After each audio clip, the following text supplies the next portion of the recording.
Hello and welcome to World Talks here on TVP World. I'm Stalia Strzemska. The start of Donald Trump's term in office is fast approaching. In fact, he will be a sitting president in a month. Now everyone is wondering what his presidency could bring, especially for war-ravaged Ukraine.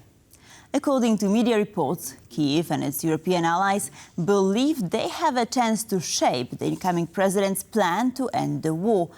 But will it be the case? To discuss, I am joined here by Chris Gotowski, Collegium Civitas.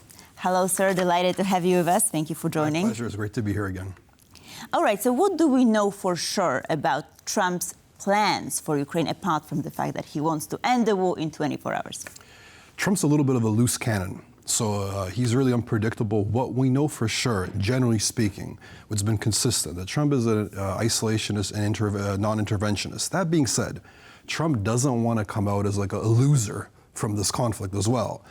What the reports are saying, what his advisor are kind of giving hints, is that there will be some sort of deal, probably in the next couple months, few months. Initially, he said 24 hours. He's, of course, backtracked on that a lot, same as his advisors, the special envoy, Keith Kellogg, saying it's going to take a good few months. What it's looking like right now, it's emerging that it's probably going to be some sort of ceasefire along the current lines, more or less. But there are some signs that certainly Trump said that he will continue actually arming Ukraine, which is actually a big shift from just even a couple weeks ago, where there were signs that he was saying that, Ukraine's going to be on its own, it's up to Europe to help out, and that's it. So there's been a shift in tone and rhetoric. That being said, I worry that Trump just wants to get a quick deal done and over with, and that could favor Russia. Right. It's good that you mentioned Mr. Kellogg, because I believe that he and Trump, I'm not going to say that they have divergent views, but definitely expressed divergent opinions.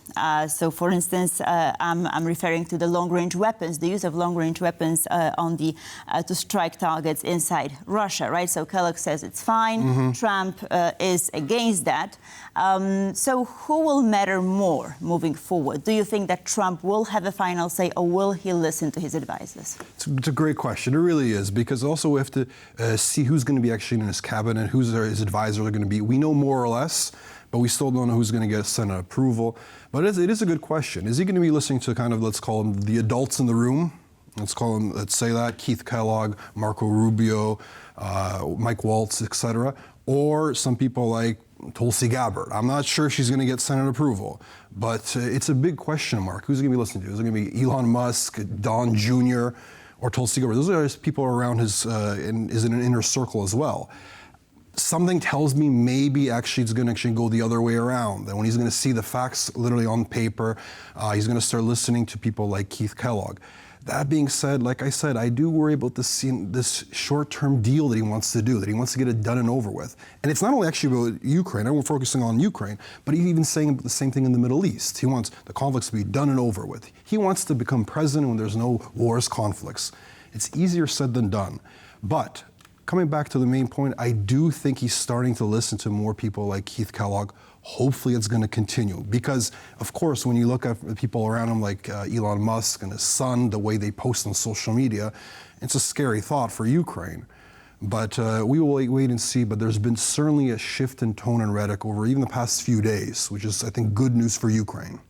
Right, so you've mentioned Elon Musk on a couple of occasions here, and of course we had just this the looming government shutdown, right? Mm-hmm. I mean, this luckily did not happen, right? Yeah. But people were asking about Musk's influence in all of this. So do you think that he will wield a lot of influence? I think he will, and it's actually kind of interesting. The Democrats are starting to refer him as President Musk. So it's kind of interesting, but it is shocking on the one hand that the richest man in the world, worth $440 billion, who had no experience whatsoever in politics and political strategy, etc., that he's got a substantial amount of influence on day-to-day activities of Trump. He was on the phone call with Erdogan, phone call with Zelensky. It is kind of bizarre. So it is definitely a worrying sign about the future of the United States going forward. Is the United States heading towards some sort of oligarchy, which was seen as almost unimaginable a handful of years ago? Now it looks like it might be the case. So I think Elon Musk will have a lot of influence, and he's involved in very strategic sectors of the economy. So this could be really troubling, I think. Right. So let's, just leaving Ukraine aside for a moment, let's take a look at the EU in general. Because Trump also has pretty close ties with Viktor Orban. So do you think that countries such as Slovakia and Hungary will emerge sort of more prominently on the EU scene? Will they have, I mean, Hungary especially, right? But of course, Slovakia could follow suit as they have similar views on the EU scene. Will they, become more influential? Because so far, Orban was not a threat, right? He was sort of pushed to the side. It's a good question, because on the one hand, you have to bear in mind those countries have very small economies, so they're not substantial players to begin with. But it's true that over the years, Viktor Orban in general became kind of like a fan favorite of the conservative movement, this new conservative movement, like a far-right movement, and he's very close with Donald Trump. So it is true that maybe he'll be some sort of like a deal breaker in the European Union. We kind of got a little bit of a hint of that even just a couple days ago regarding sanctions against Russia, the new round of sanctions. Viktor Orban was saying that he's going to wait and see until Trump is inaugurated, and then we'll see what's going to happen. So it may be the case that someone like Viktor Orban or Fico, that they're going to actually be kind of the deal breakers in the European Union, listening what Trump says, and they feel that is going to be beneficial to them. They could actually put a pause on sanctions or weapon sales, et cetera, et cetera. So it's true. That being said, we have to remember those are small economies. So if they get squeezed by the European Union, they can be pushed into line, I think. Right. So it seems that there's a lot of question marks moving forward. I wonder because when Donald Trump won in November, Joe Biden stressed the need for the smooth transition. So how is it going, this transition? Is it smooth? Relatively speaking, yes, I would say, relatively, given that it's Trump. He's an unconventional leader. He's definitely, like I mentioned, someone who's very unpredictable. But there has been some sort of smooth transition that is better than most people expected. I think that's a positive sign. I saw his press conference just a few days ago. His rhetoric has been toning down a little bit. I don't know, maybe age is playing a factor too. Who knows? But I do think that actually it's gone better than most people expected. Most people expected it's going to be really, really bad. That being said, we will see. He said he's going to pardon the people who participated in January 6th. He's going to be doing many things that maybe are going to be completely not in line with standard U.S. politics, right? But so far, there are some signs it's maybe not as bad as people expected. But we will see, because this is just the very beginning. We will have to see. Right. I mean, everyone is wondering what indeed is going to happen, because, of course, he could act differently, right? I mean, once he's in office. But, of course, a big question when we're discussing Trump and his future policies is the question of NATO. So what do you think Trump will do here? Of course, he's stressing the need for this increased spending. So what's your take on that? Do you think that he will actually stick to these percentages? I mean, there are some various numbers from 3.75, I believe. Some are saying 5% of GDP. So they're still up in the air. But I don't see 5%. I think that's completely unrealistic right now. 3% has been a number that some people have been floating around. And I think in the June summit, that may be the new target. Frankly, it should be the new target. Given the situation in Europe, the largest war since World War II, the Europeans should be spending more. So on that front, I agree with Trump.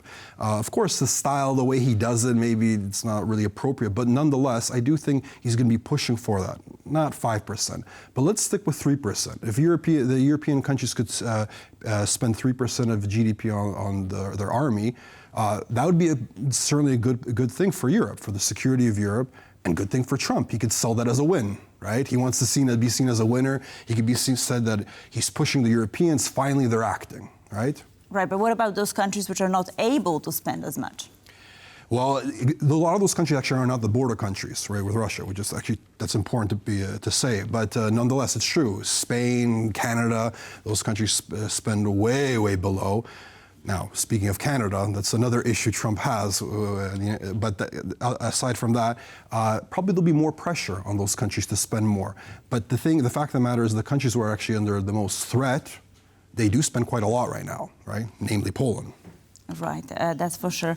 But I mean, since we're discussing Europe, France and Germany, I mean, they have their internal issues. So do you see countries such as Poland emerging on the European scene, becoming more prominent, especially with this upcoming presidency of the Council of the EU, and perhaps, negotiating more with the US, or perhaps France and Germany will indeed, deal with their internal crisis and come back?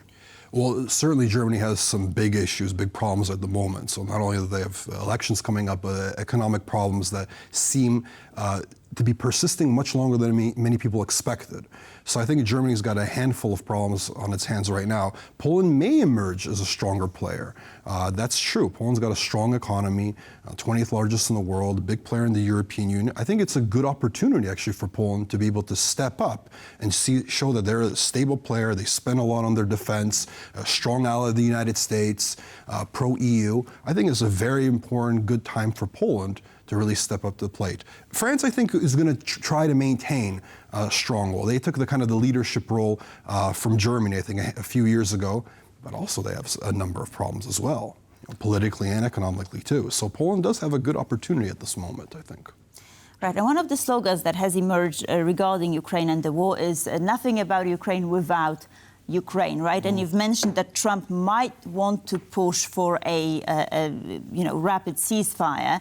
Yeah. So do you think that Ukraine will be involved to an extent that will be satisfactory to them, or do you think that they may not have as much influence as they're hoping for? Well, they have to be involved. I mean, they certainly have to be involved in these talks, these negotiations. I do worry, though, that probably they're not going to get the best deal that they expected. That's why I do worry that there's this war fatigue, which sounds absurd because the Ukrainians are the ones fighting heroically, right? But I do worry that that's going to happen, that the Ukrainians are not going to get the best deal possible because, okay, if there's going to be a ceasefire on these current lines, what about Ukrainian security agreements? And if NATO's off the table for the time being, then what next? Right? I mean, that's a big question because remember the Budapest Memorandum, Ukraine gave up the world's third largest arsenal of nuclear weapons, and we saw what happened with that, right? There were some ideas floated some years ago that Ukraine may be granted the status of a major non-NATO ally, like Australia, Israel, Japan, etc. But again, that's not Article 5, right? It's a lot of support, but it's not Article 5. Ukraine wants Article 5 agreements. They want a situation where they feel that, okay, if they're being attacked, countries will come and help them, literally, not just in word and deed, right? Mm-hmm. So I think Ukraine may be disappointed in the outcome of this. Right.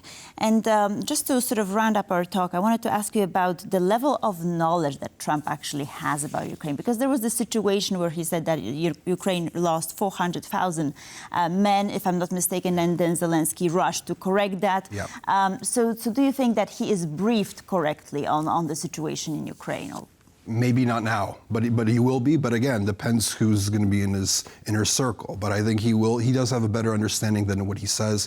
I think he does say things sometimes that don't really necessarily make sense. I think he does it for his own electorate and what have you.